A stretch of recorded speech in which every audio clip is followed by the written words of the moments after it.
Hola, hoy vamos a hablar del derrame paraneumónico. En términos generales, el derrame es la acumulación de líquido entre las dos pleuras del pulmón, la pleura visceral y la pleura parietal, o sea, en el espacio pleural. Siempre está relacionado con una enfermedad de base. Las causas en el 95% de los derrames son 5 principalmente. Es una falla cardíaca congestiva, una neumonía, un proceso tumoral, un embolismo o una infección viral. En este caso vamos a relacionarlo todo con la neumonía, porque es un derrame paraneumónico, o sea, que le sigue a la neumonía, una complicación de esta. Hay dos tipos de derrames, los trasudados y los exudados.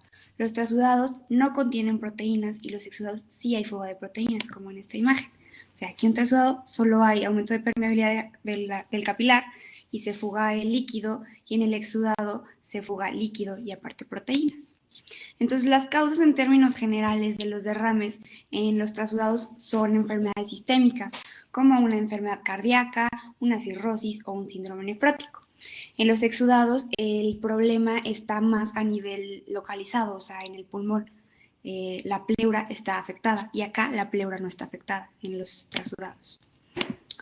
Ahora, sí, en términos generales, pues ya dijimos esto, que el tratamiento de los trasudados va a ser dirigido a la enfermedad de base que se está presentando.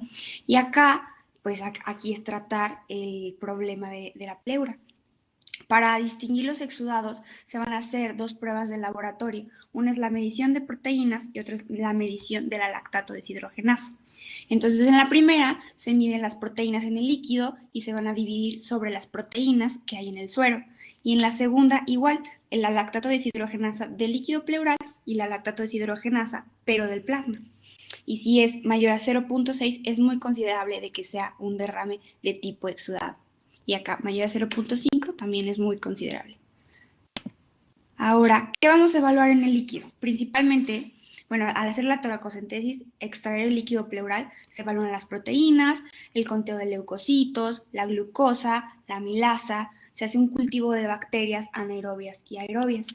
En pacientes inmunocomprometidos vamos a evaluar los virus y los hongos porque son los más susceptibles a padecer este tipo de infecciones, y también una prueba muy sencilla es hacer una tinción de Gram para encontrar las bacterias de una manera muy rápida. ¿Y cómo se ve el líquido pleural? O sea, al hacer la punción, normalmente se ve claro de tipo color pajizo. Si es turbio, nos indica que hay una infección.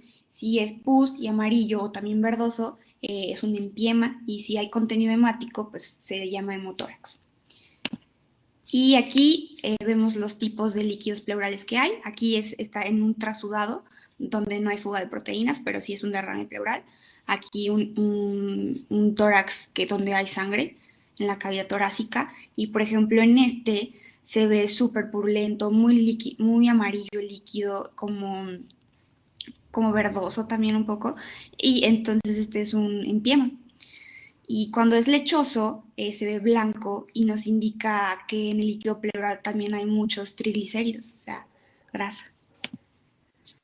Las posibles orientaciones. Cuando hacen la punción y el predominio de células es de linfocitos, es muy probable que sea un derrame de tipo tuberculoso, porque en estas infecciones la respuesta inmune es de tipo, o sea, se libera el interferón gamma, que llama mucho más a los linfocitos. Si la glucosa está abajo de 60, abajo de la que hay también en la sangre, está relacionado a que es un derrame paraneumónico, o sea, que las bacterias están consumiendo toda esa glucosa y por lo tanto descienden. También en los tipos de derrames paraneumónicos, los neutrófilos son los leucocitos que predominan, entonces nos orienta más a que el derrame es de tipo paraneumónico. La amilasa presente en el líquido pleural no es normal.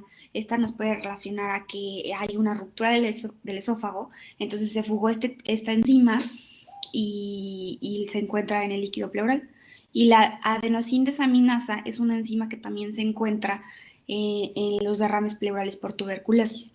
Y como habíamos visto, los triglicéridos en el líquido tórax también están.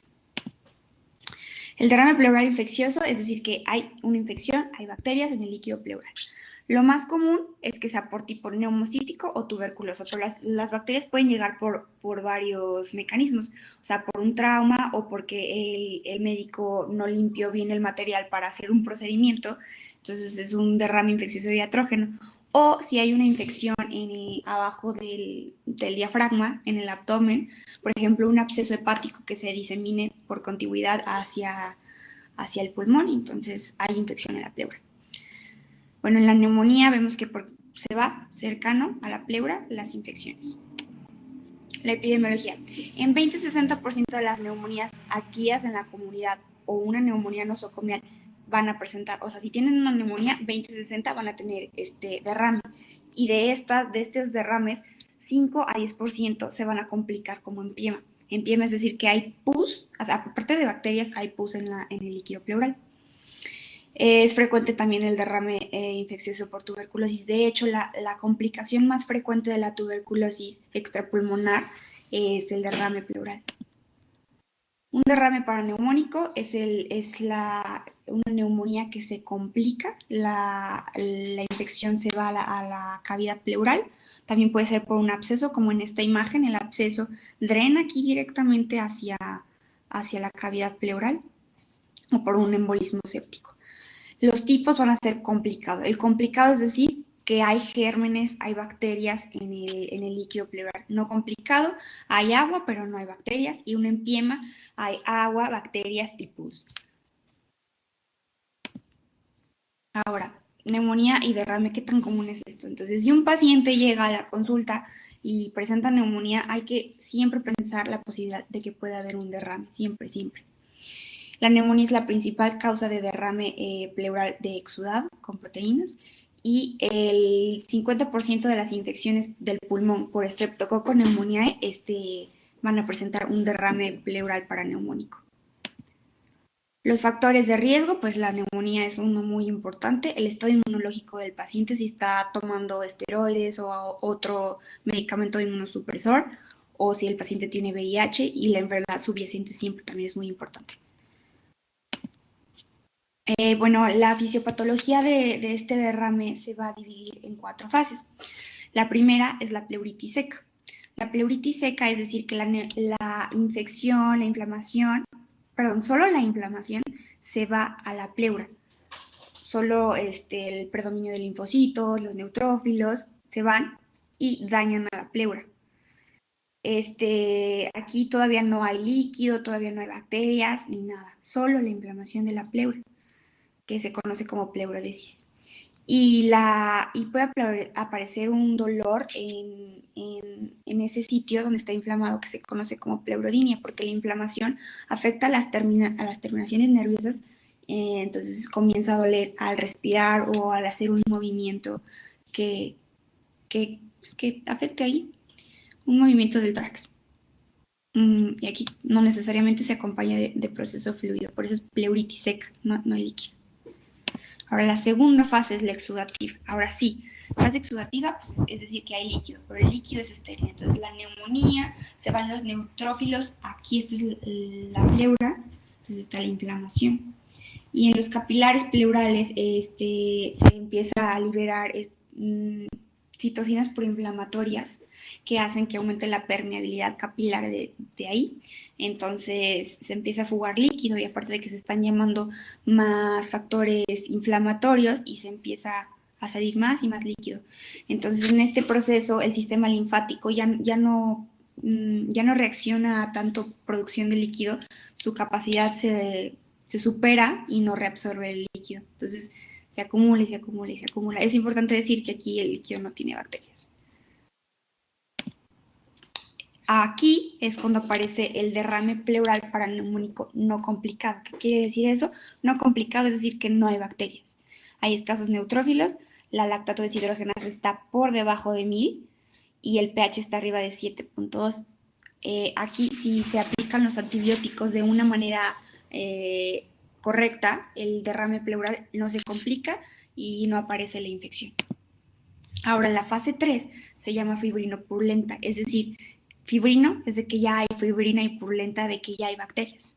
El derrame pleural aumenta de tamaño y hay proliferación de bacterias, hay fagocitosis, entonces hay mucho más aumento del metabolismo, se comienza a consumir más la glucosa, por lo tanto desciende a más de 40 miligramos sobre decilitro, que lo normal es que esté como entre 60. El pH también desciende porque al consumir el oxígeno se produce más CO2, entonces esto acidifica el pH.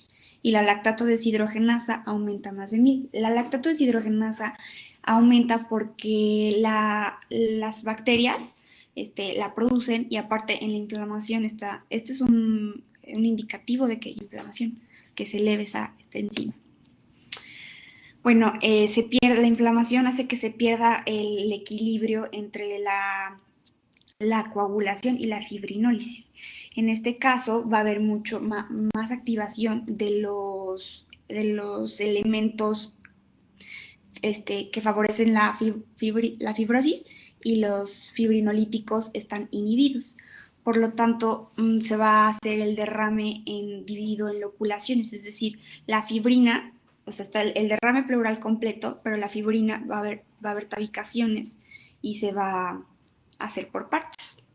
Entonces, al momento de que se hacen estos compartimentos, no es igual de fácil drenar el líquido, se reduce la capacidad de la elasticidad pulmonar y la función pulmonar no es la misma.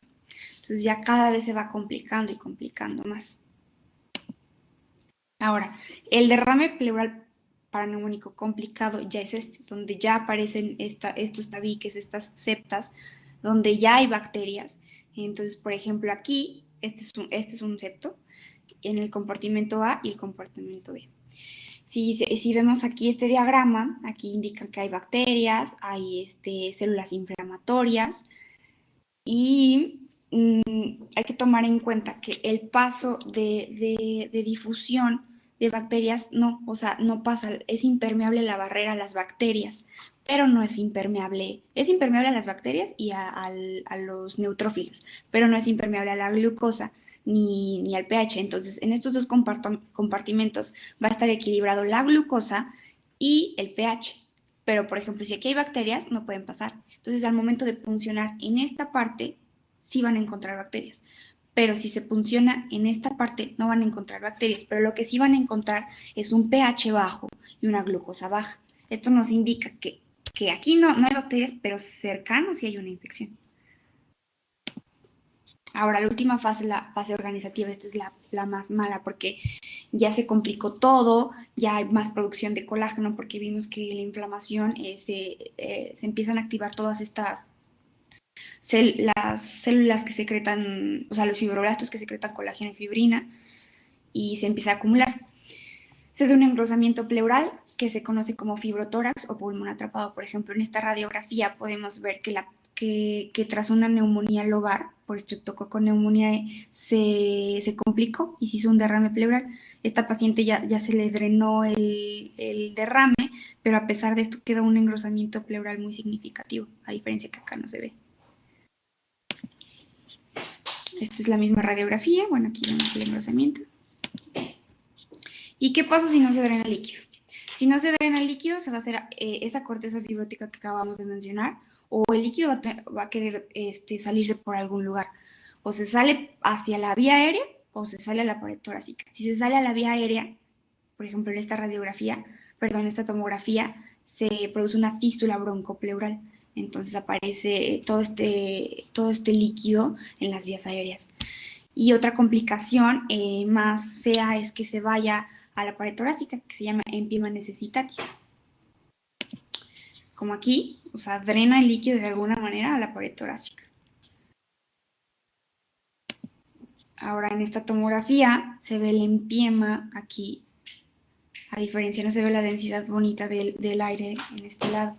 O sea, aquí este empiema en el lado derecho está muy significativo.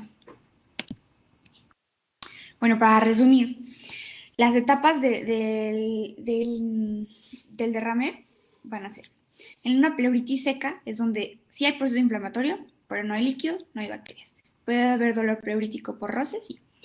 Ahora, la segunda fase es la fase exudativa, donde ya hay aumento de permeabilidad vascular, se empiezan a fugar líquidos y proteínas.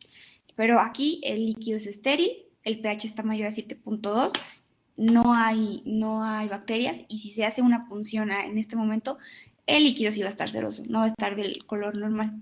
Ahora, la fase 3 fibrinopurulenta, va a haber producción de fibrina, va a haber invasión de gérmenes, va a haber neutrófilos y el líquido ya se va a ver más turbio porque ya hay presencia de bacterias. Aquí ya el líquido ya descendió el pH porque ya hay bacterias. Y en el empiema es cuando ya hay pus, hay todo este proceso también del derrame complicado.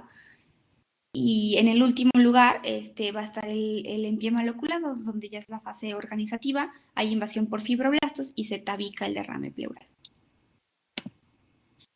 La toracocentesis, ¿cuándo se va a hacer? O sea, al momento de hacerle una radiografía, el paciente, este es el paciente donde se hace la radiografía, se tiene que poner en una posición en decúbito lateral, el tesis está de este lado, entre el rayo, y para que sea significativo tiene que ser mayor a 10 milímetros en la radiografía. Entonces, si es menor a 10 milímetros, no se va a hacer punción, pero si es mayor a 10 milímetros, sí se tiene que hacer una toracocentesis, tanto como diagnóstica y como terapéutica para sacar ese líquido que no está bien ahí.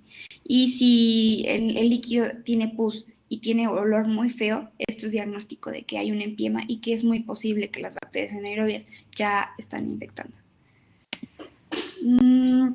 Bueno, el tratamiento así en general de estos, cuando no es significativo, menor a 1 centímetro en la radiografía de tórax, no se va a hacer nada, solo se dan antibióticos.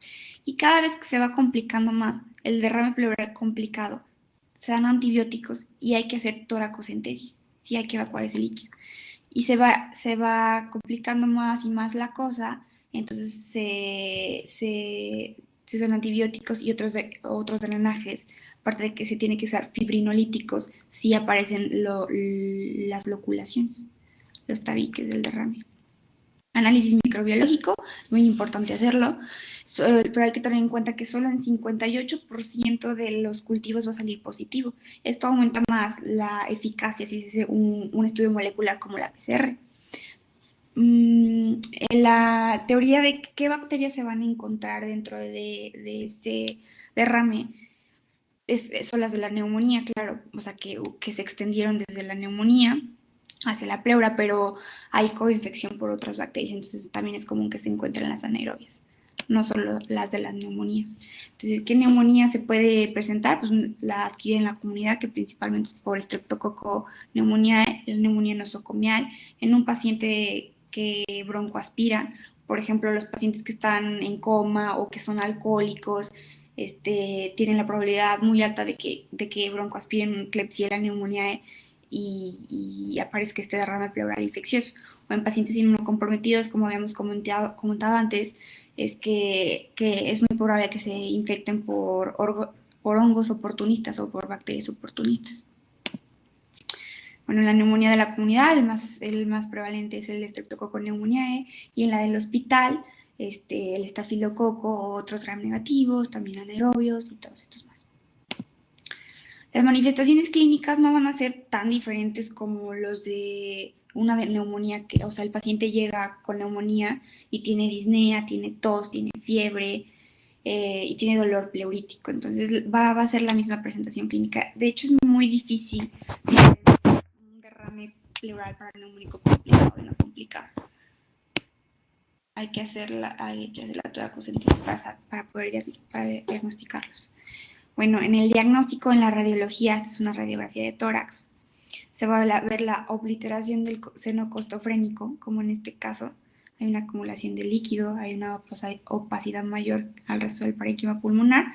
Aquí se borra tanto el seno costofrénico, perdón, cardiofrénico y costofrénico. Aquí también se borra. Y el empiema, pues ya vimos que engrosa las paredes pleurales, este no es el caso, pero hay depósito de fibrina, como habíamos visto. Puede ser libre, o sea, o encapsulado. Si se hace una tomografía axial computarizada y también el paciente tiene un cáncer o algo y quieren diferenciarlo de si es un derrame o si es propio de la consolidación pulmonar, se le aplica contraste y al aplicarle contraste el que va a realzar es la consolidación y el derrame va a quedar hipodenso. Aquí tenemos un empiema que es encapsulado en la parte posterior del pulmón derecho. La ecografía, el ultrasonido torácico, es para hacer el diagnóstico de derrames pleurales pequeños y loculados, tabicados. Si hay septos, el tratamiento va a ser dirigido a que sea un drenaje y aplicar fibrinolíticos para degradar toda esa fibrina que no sirve. Y cuando el paciente tiene pus, por ejemplo, en este caso, que hay tabicaciones y pus, al momento de que el paciente se mueve de posición, este líquido también se mueve, entonces es fácil diagnosticarlo al momento de hacer el ultrasonido.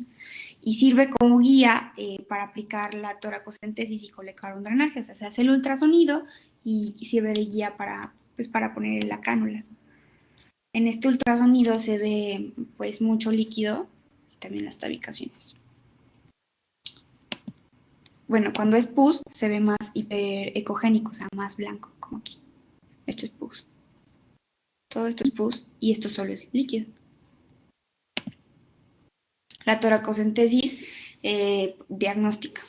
Entonces, el drenaje siempre que sea complicado, perdón, el derrame que siempre sea complicado, se va a hacer un drenaje. Siempre, siempre, siempre. Si no es complicado, no se hace drenaje. Si es menor a 10 milímetros, no es significativo y no necesita drenaje. Esto se ve en la radiografía de tórax. Es importante saber que el cambio de un derrame pleural paraneumónico no complicado a complicado puede pasar en menos de 12 horas, entonces hay que vigilar al paciente todo el tiempo. Para el examen se extraen 30 a 50 mililitros de líquido pleural y se va a examinar macroscópicamente el olor, la turbidez y el color. Y microscópicamente las pruebas que habíamos mencionado antes, la de la glucosa, el lactato deshidrogenasa, el pH y todas esas pruebas. El tratamiento, los antibióticos son muy, muy importantes. Primero hay que controlar la infección y después drenar el líquido. Entonces, esto es importante para que no progrese en piema, no se lo ocule y no necesite el paciente una cirugía, un tratamiento mucho más agresivo. El tratamiento antibiótico empírico y ya después, una vez obtenidas las muestras del laboratorio, ya se identificó qué tipo de gérmenes y ya va específico hacia él. Y pues saber que en la neumonía aquí en la comunidad, cuáles son los gérmenes más comunes. Y para este caso se aplica una combinación de amoxicilina más ácido clavulánico más una cefalosporina. Y una neumonía adquirida nosocomial, pues se tiene que añadir una coxacilina o vancomicina más otra cefalosporina de tercera generación. Y hay que tener en cuenta que cuando son una neumonía adquirida en la comunidad pero atípica, no es tan común que pasen estos derrames, entonces se va por lo más común. La toracocentesis evacuadora tiene dos fines, el diagnóstico, que para hacer las pruebas laboratoriales, y terapéutica, que se va a evacuar el líquido. Si se hace cuando el derrame pleural es moderado y el pH es menor a 7.2, pero que no se empiema, o sea, el empiema necesita un drenaje siempre. El derrame, si es derrame pleural, no, si es moderado, sí se puede hacer, pero si se empiema ya se necesita otro tratamiento como el drenaje torácico. Ahora, el drenaje torácico se recomiendan y hay varios estudios de que el mejor calibre de la cánula debe ser de entre 14 o 16 French. Está dirigido, o sea, indicado en los derrames pleurales paraneumónicos complicados. Estos sí son los complicados. Cuando el pH está menor a 7.2, el derrame ya está loculado, hay presencia de gérmenes y sí en el empiema. Se coloca el drenaje entre las costillas y tienen que ser tubos flexibles. ¿Y cómo vamos a comprobar de que el drenaje sí está funcionando o no? Pues después se va a hacer un estudio de imagen y ahora sí disminuye el derrame, es que sí sirvió. Y si no, pues hay que proceder con otros tratamientos. La terapia de fibrinolíticos se va a hacer cuando hay un empiema o el derrame pleural está complicado y aparte tiene loculaciones. Entonces, los que se usan son la streptocinasa y la urosinasa, que van a degradar toda esa fibrina. las loculaciones y así, de esta manera, si se destruye toda esta fibrina, se va a facilitar el drenaje y previene la formación de posteriores loculaciones. La toracoscopía solo se hace en un derrame pleural que no ha mejorado con el drenaje. No sé, esta no es el primer tratamiento de elección, solo cuando el drenaje no mejora. Es el desbridamiento de las hojas, o sea que limpia, quitar toda esa infección, eliminación de la pus y así el pulmón se pueda expandir de nuevo. El tratamiento quirúrgico ya es la última línea de tratamiento, ya cuando nada funcionó, ni los antibióticos, ni los fibrinolíticos, ni el drenaje, después de 5 a 7 días de haber instalado el tratamiento. O cuando el empiema ya se estableció muy bien y la fibrosis pleural es importante. Se va a hacer un desbridamiento, que es la limpieza, quitar todo ese tejido muerto o infectado, se deja todo limpio y al final se coloca el drenaje para sacar lo que se haya acumulado. La decorticación es la cirugía en donde se quita todo ese tejido fibroso, el oculado, y además se limpia la pus. Listo, muchas gracias.